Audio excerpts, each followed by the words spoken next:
શ્રી રાંદલ માતાજી મા રાંદા એ હિન્દુ ધર્મમાં ખાસ કરીને ગુજરાતમાં અત્યંત શ્રદ્ધા અને આસ્થાનું કેન્દ્ર છે. તેઓ ભગવાન સૂર્યનારાયણના પત્ની છે અને તેમને સૌભાગ્ય અને સંતાન આપનારી દેવી તરીકે પૂજવામાં આવે છે. રાંદલમાં વિશેની વિસ્તૃત માહિતી નીચે મુજબ છે. 1. પૌરાણિક ઉત્પત્તિ અને કથા. શાસ્ત્રો અનુસાર રાંદલ માતાજી સંજ્ઞા દેવી વિશ્વકર્માના પુત્રી હતા. તેમના લગ્ન ભગવાન સૂર્યનારાયણ સાથે થયા હતા. સૂર્યદેવનું તેજ એટલું પ્રચંડ હતું કે માતા રાંદલ તેને સહન કરી શકતા નહોતા. આથી તેમણે પોતાના તપોબળથી પોતાના જેવી જ આબેહૂબ છાયા દેવી ઉત્પન્ન કરી. પોતાના બાળકો અને સૂર્યદેવની જવાબદારી છાયાને સોંપીને માતા રાંદલ પોતે પૃથ્વી પર તપ કરવા ચાલ્યા ગયા. તેમણે પૃથ્વી પર ઘોડીનું રૂપ ધારણ કરીને વર્ષો સુધી તપ કર્યું હતું. અંતે સૂર્યદેવને સત્યની જાણ થઈ અને તેમણે પણ અશ્વ ઘોડાનું રૂપ ધારણ કર્યું. સૂર્યદેવ અને માતા રાંદલનું મિલન થયું અને તેમના દ્વારા અશ્વિની કુમારો દેવોના વૈદ્યનો જન્મ થયો. 2. ગુજરાતમાં મહત્વ અને શ્રદ્ધા. ગુજરાતમાં રાંદલમાને કુળદેવી તરીકે અને ઇષ્ટદેવી તરીકે પૂજવામાં આવે છે.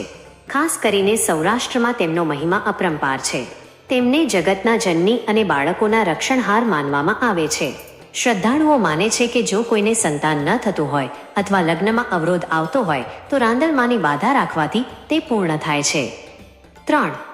રાંદલ માના લોટા તેડાગર.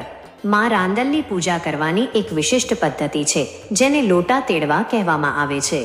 સામાન્ય રીતે જ્યારે કોઈના ઘરે શુભ પ્રસંગ હોય જેમ કે લગ્ન કે જનોઈ અથવા માનતા પૂરી થઈ હોય ત્યારે માતાજીના 14, 21 કે વધુ લોટા તેડવામાં આવે છે.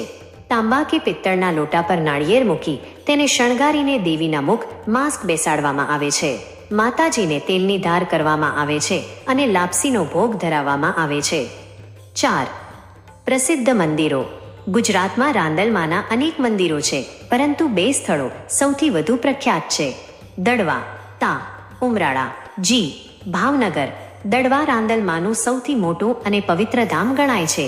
અહીં હજારો શ્રદ્ધાળુઓ પોતાના બાળકોની સુખ શાંતિ માટે દર્શનાર્થે આવે છે. દડીધાર.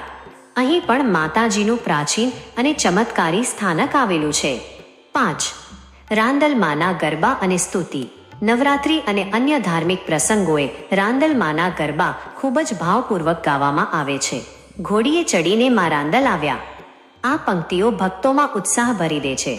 માતાજીની સ્તુતિ કરવાથી ઘરમાં સુખ, શાંતિ અને સમૃદ્ધિ આવે છે તેવી માન્યતા છે.